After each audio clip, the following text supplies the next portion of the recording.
Advance and be recognized, everyone, and welcome to the Sitrep podcast, your forward operations space for all things military and historical wargaming. I am your host, Oriskany Jim, and today we're back to finish up our 250th anniversary commemorative wargame of the Battle of Bunker Hill, fought on the 17th of June, 1775. As we discussed last week, Bunker Hill certainly wasn't the first engagement of the American Revolution. Back in April, we'd already seen skirmishes at places like Lexington Green, Concord Bridge, and along the Boston Road. However, Bunker Hill is widely considered to be the first set-piece battle of the American Revolution, setting the grim tone for the bloody-minded resolve the two sides would be showing each other over the 8 years of war to follow. So we covered the background and context for Bunker Hill last week. There's a link to part 1 in the description of this video. Check it out if you're interested. But for now, suffice it to say that the American rebels were trying to put some artillery on the high ground of what was then the Charlestown Peninsula, thus threatening the British fleet and garrison in the city of Boston. Now, the British weren't exactly going to stand for this, so they put a landing force of about 2,400 men across to the Charlestown Peninsula to clear the rebels from these positions. The system we're using is Battlefield Rebellion, a design of my own creation I've been tinkering with for a while now.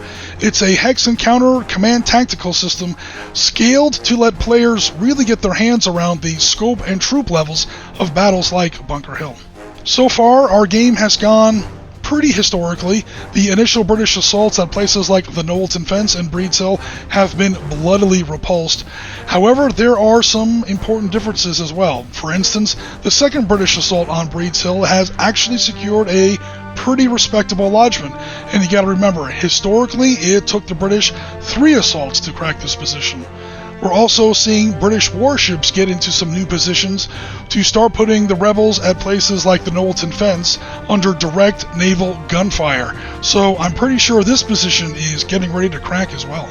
The scheduled American reinforcements have arrived, but also the Americans are starting to run out of ammunition. Gotta remember how the Battle of Bunker Hill actually turned out, and it's only a matter of time before the whole American army just isn't shooting anymore. Now, are the British going to take too many casualties before that happens? Let's head over to the footage and see how our recreation of the Battle of Bunker Hill finishes up.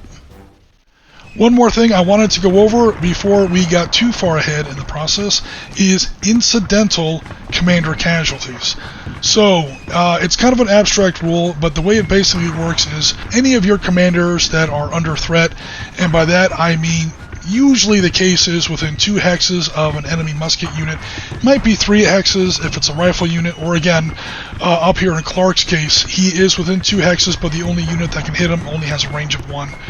But as long as an enemy musket unit is within potential range, each one of those commanders has to roll 2d6. You roll boxcars, the commander is wounded. If you roll snake eyes, the commander is dead. This is the kind of story you hear on these battlefields 100 times throughout various histories, wars, and campaigns. You know, a general or a colonel is just a little too close to the fighting, and a musket ball comes out of somewhere, hits him in the leg, he falls off his horse, and he bleeds out in the hospital. So real quick, we're going to check for Colonel Prescott here. He is close enough to British infantry units to be under threat. He's safe. Who should be Major General Warren, i.e. Private Warren. We're counting him as a commander here. Holy crap, he just rolled snake eyes. That's kind of scary because Warren was actually killed in this battle, but he is now considered wounded, and he actually will survive because he rolled boxcar snake, not snake eyes. But he's now knocked out, and the American command situation here on Breed's Hill just got a lot more tenuous because you've only got 1 commander now.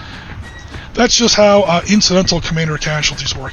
Again, that is separate from Patriot riflemen who can, at their option, instead of targeting enemy units, can deliberately target just enemy officers if they're within 3 hexes, and we have special rules for that.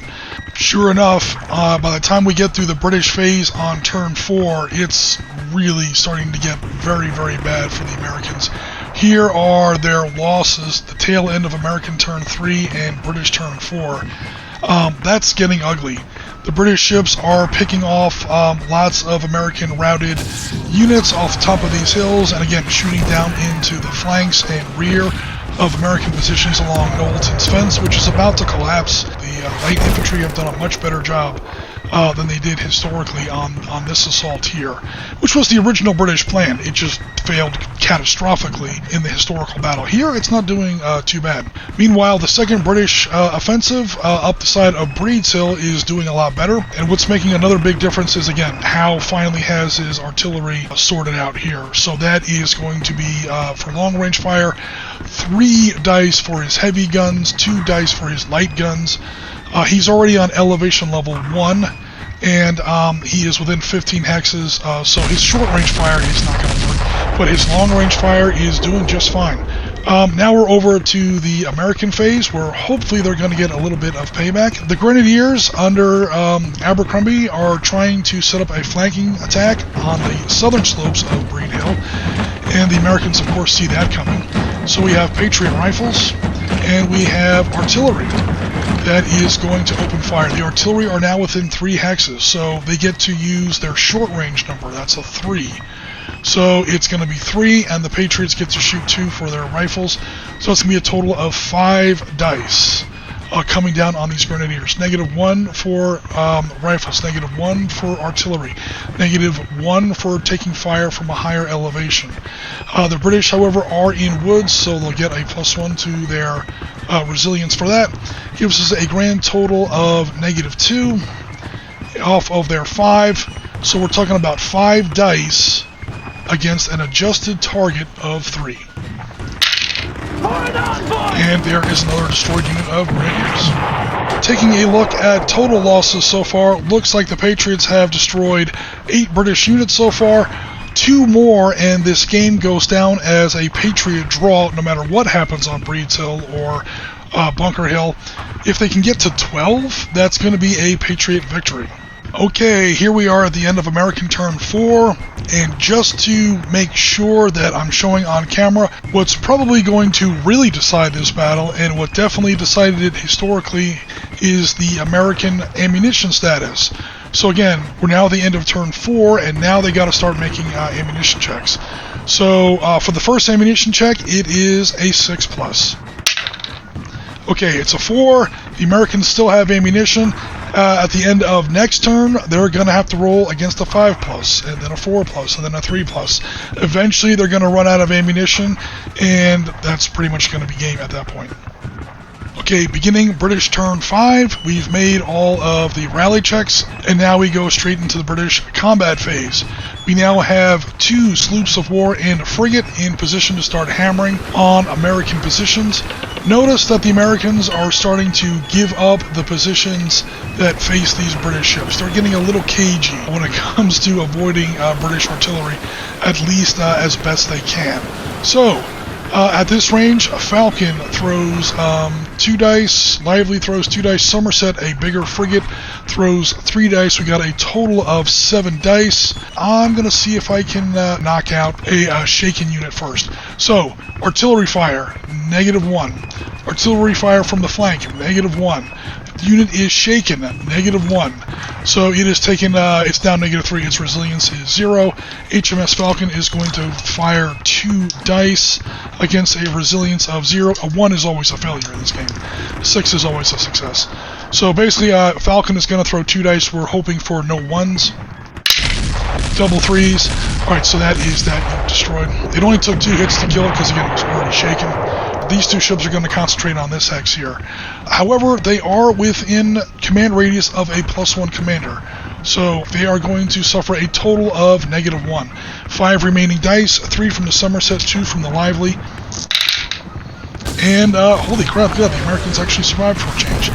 They are routed, however, with 2 hits. Okay, so then we've got some more British artillery over here. Let's get all the British artillery out of the way because it's fun. Let's see if they can reach Bunker Hill. 1, 2, 3, 4, 5, 6, 7, 8, 9, 10, 11, 12, 13, 14. Yes, they can. The one thing for the Americans, they are behind a redoubt. So you can see the redoubt markers here. They are dug in. They will get a +2 for that. -1 for being fired at by artillery. It's going to be a +1 to the Americans' resilience because they are in fortified positions. Again, 5 dice. 3 for the heavy artillery, 2 for the light artillery at this range, versus a modified resilience. 3 goes up to a 4.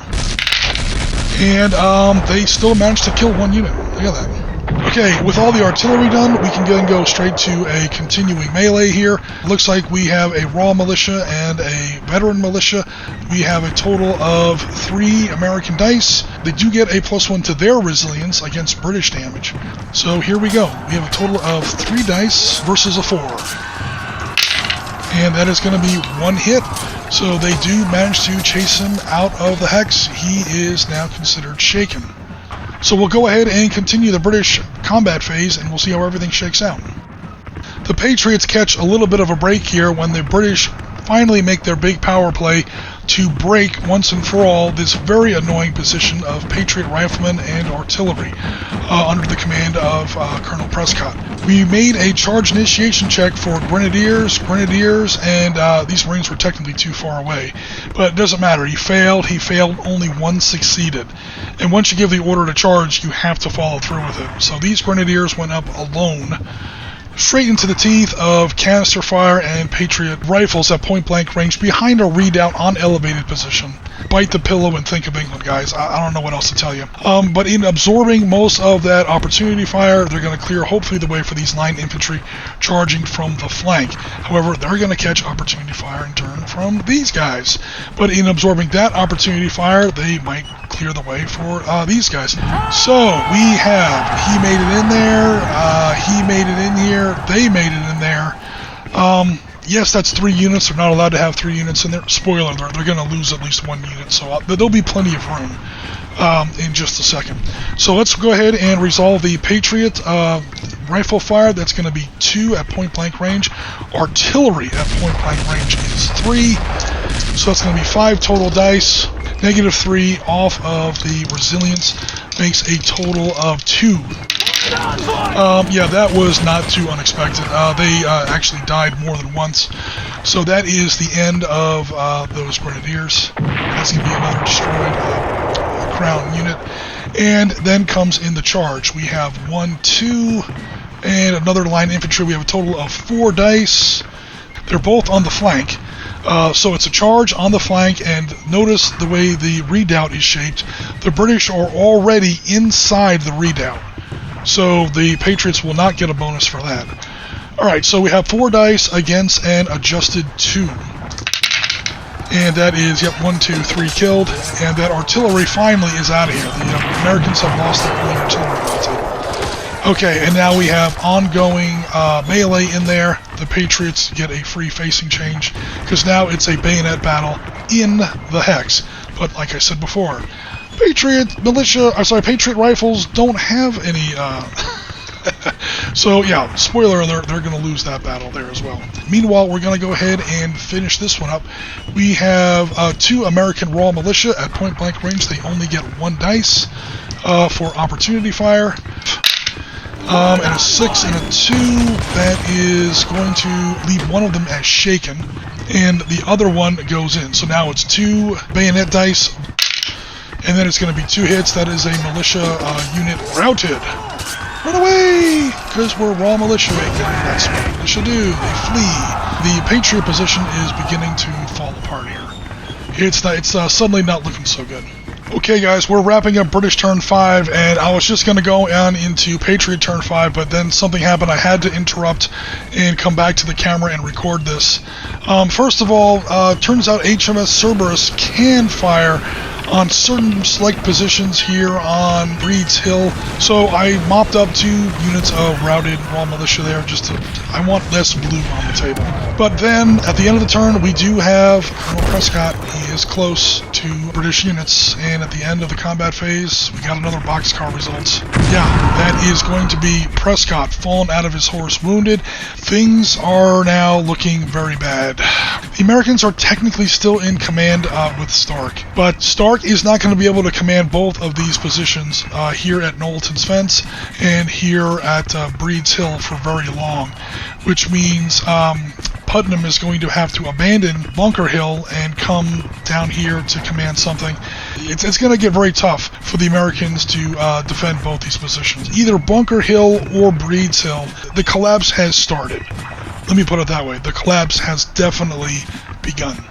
In all fairness, though, we do have some British commanders who are actually... Abercrombie is close to combat, so we have to make a roll for him. He's okay, and then for Brigadier General Peugeot... Ooh, close! He got his hat shot off. But he's still in it.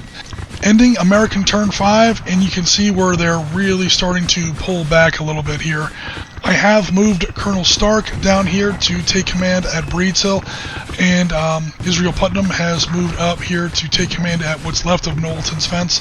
They're literally being peeled back away from the fence by continuing pressure not only of light infantry, but perhaps even more significantly, lots of offshore bombardment by now 3 British ships in full position.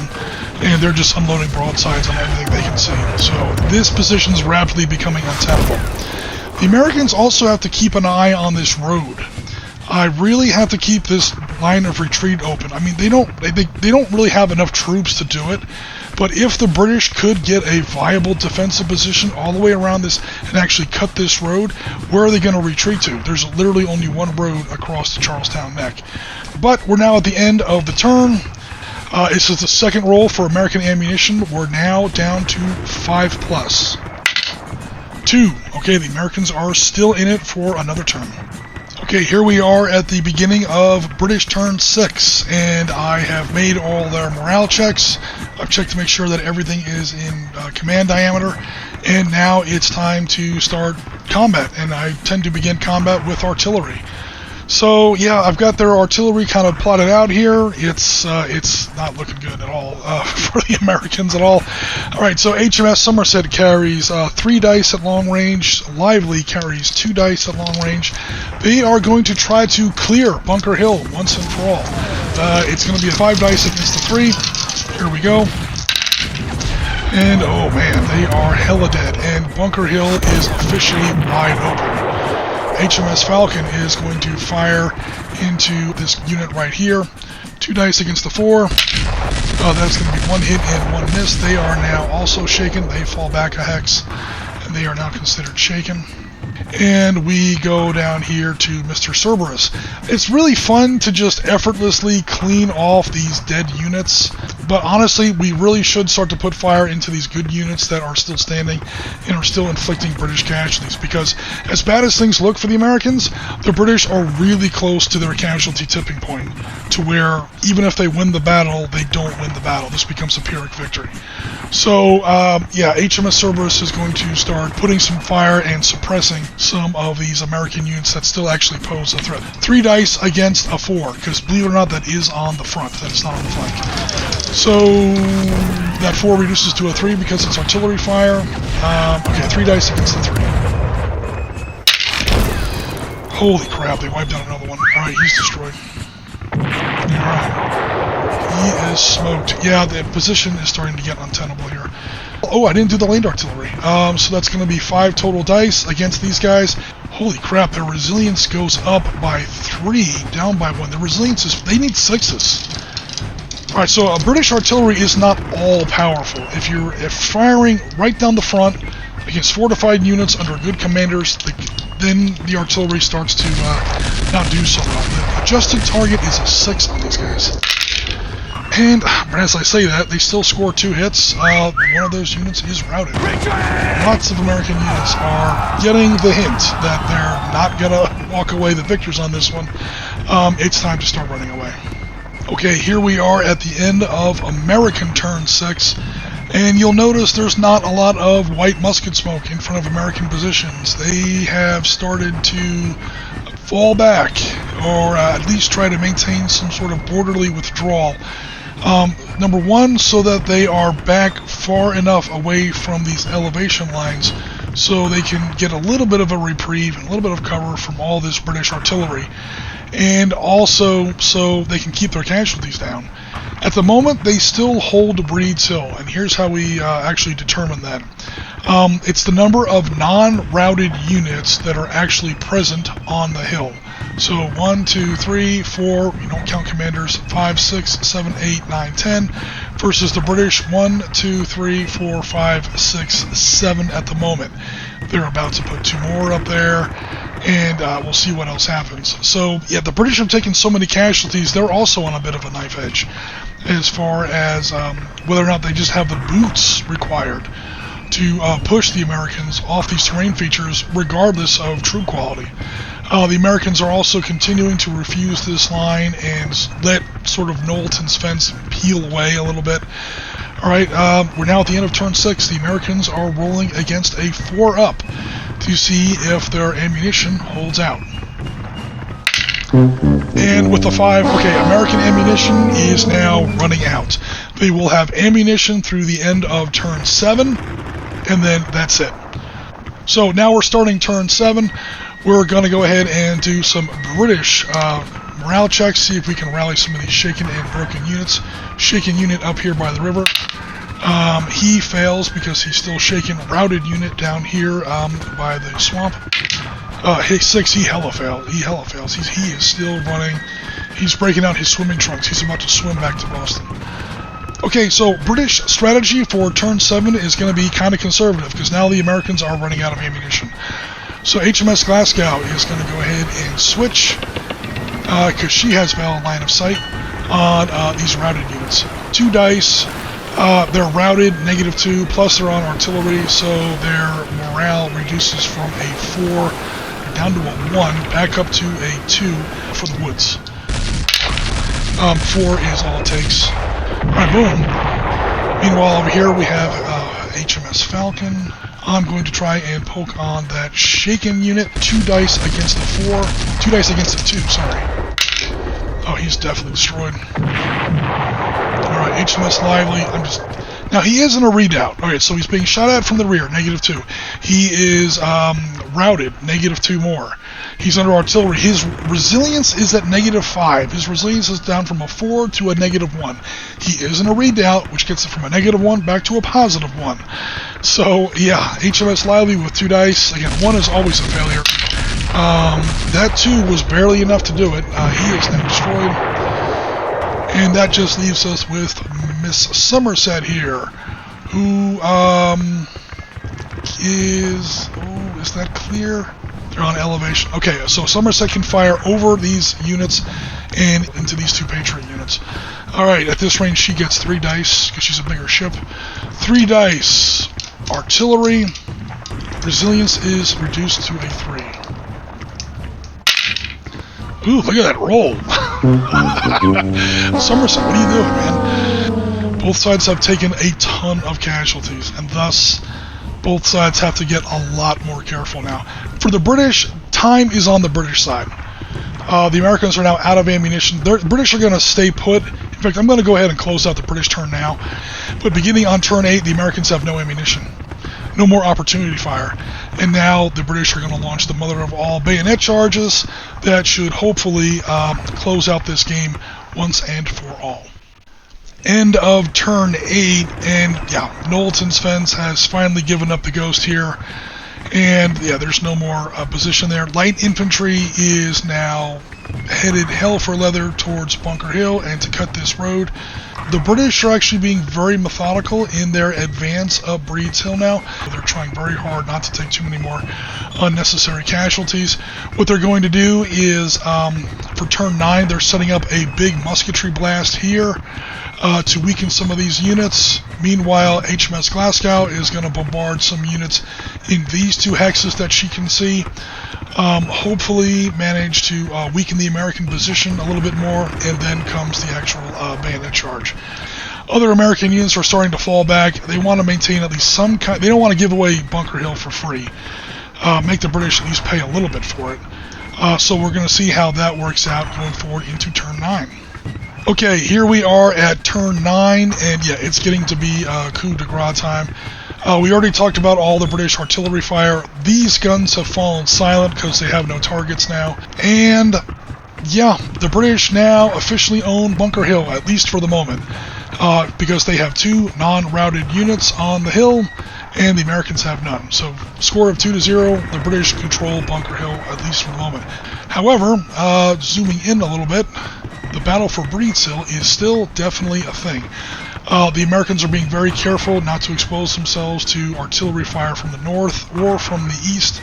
We got 4 units of, looks like, line infantry that are going to just put a last blast of musketry into these Americans, hopefully weaken them up before these charges go in. We're at ranges of 2, and there's 4 units, so it's only going to be 4 dice. Again, we are looking at the long-range musket number, which is here.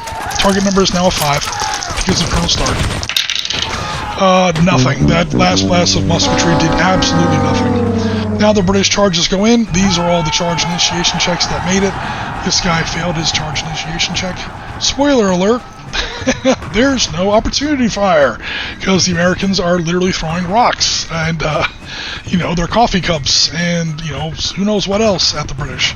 We have Grenadiers and Marines, hopefully. Yes, we have both Grenadiers and Marines in this one.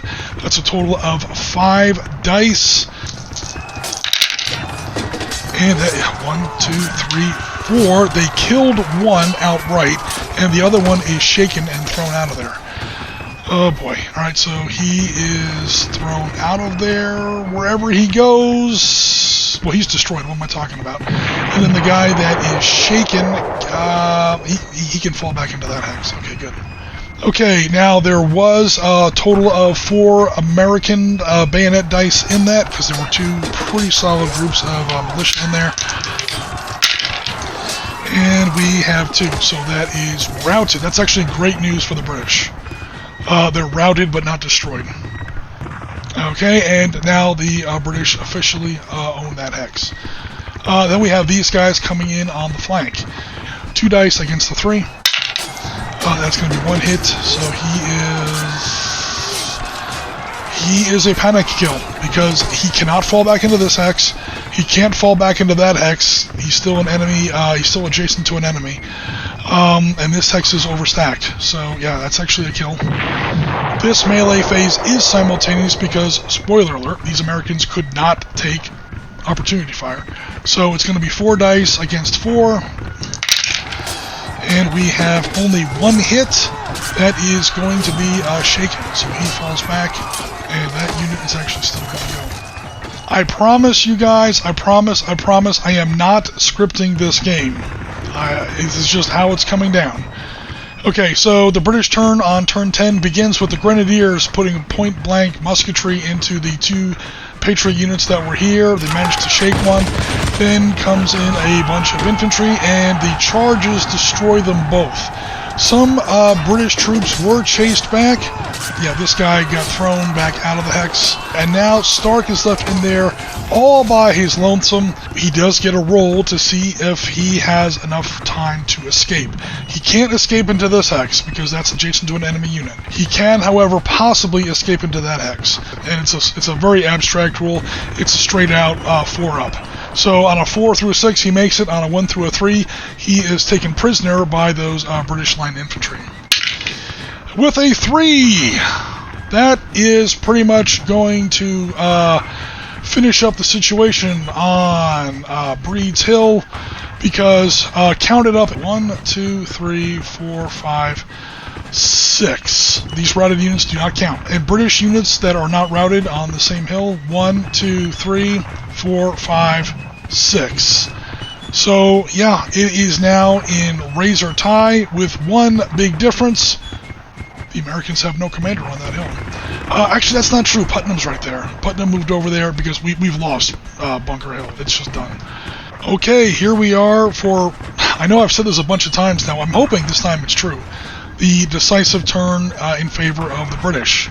So now that Cerberus is here, Cerberus can hopefully draw a bead on these guys. 3 dice versus a 3. That is 2. That is him routed. So he will flee off of Breeds Hill as fast as his boots can carry him. Alright, and then comes the movement phase, because there's not a lot else of combat going on. I've already done all the command phases. Now starts the movement phase. So these are the 4 units that made their charge initiation checks. They were coming from this general area here in these hexes and are now just, obviously charging here. 5 total dice. And that is 1, 2, 3 kills. So that's one of them destroyed. Okay, meanwhile, the 2 raw militias are going to swing back against the British. We're aiming for the line infantry. And that's 2 hits. Look at that. 2 hits, so that is going to be him routed. Not that that matters at this point. Because we can't pick off routed units, we have no musketry. So. Here we go with this one. Now here, this is going to be even easier because, oh look, it's Patriot Riflemen who have no bayonets.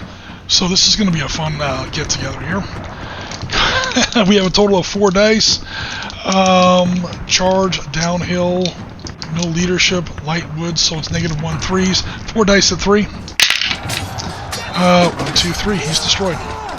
Meanwhile, the Americans have no swing back because they have 0 dice in melee combat. So they occupy this hex.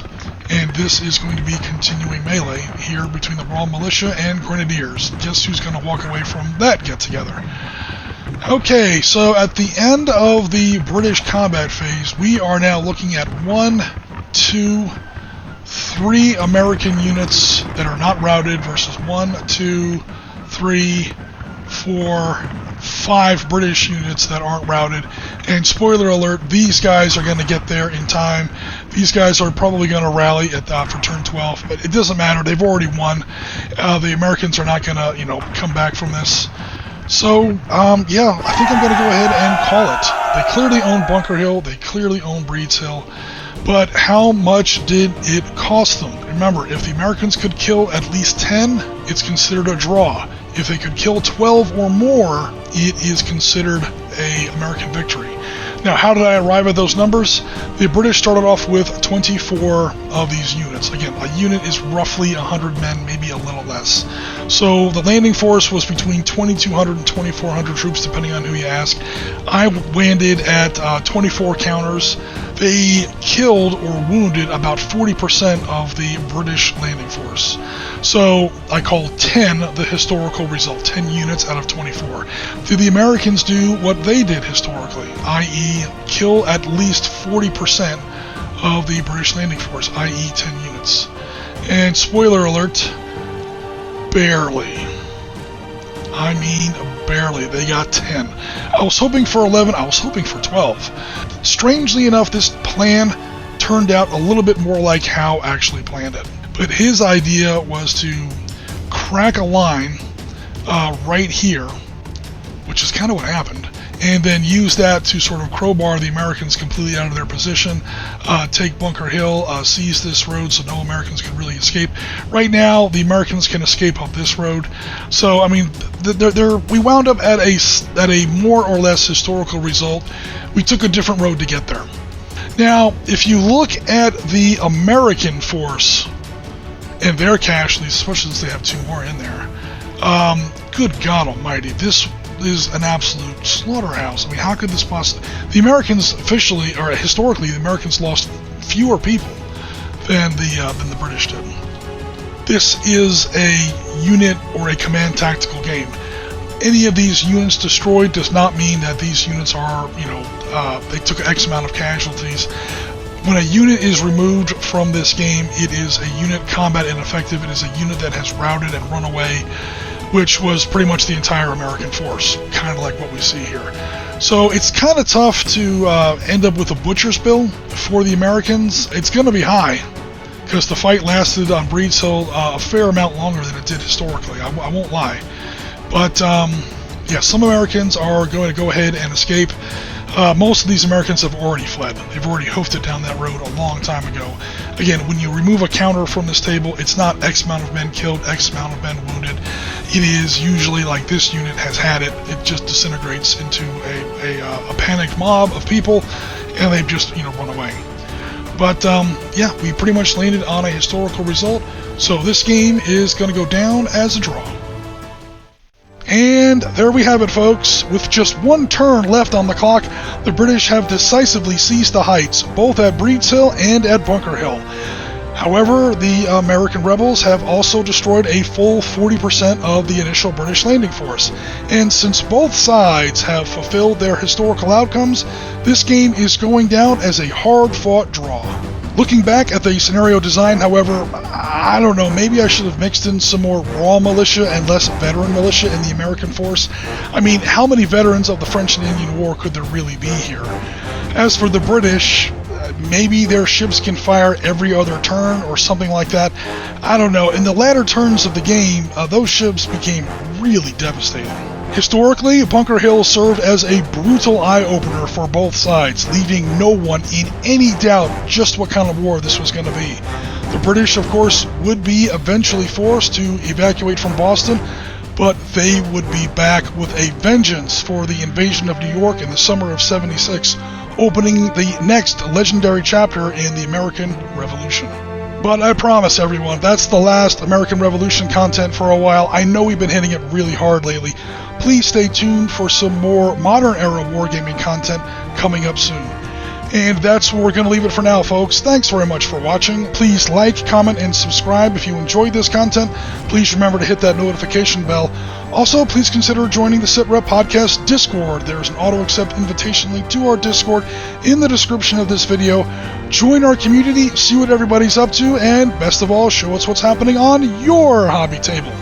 But for now, this is Oriskany Jim with the Sitrep Podcast. We are rounds complete for another episode. And as always, liberty or death.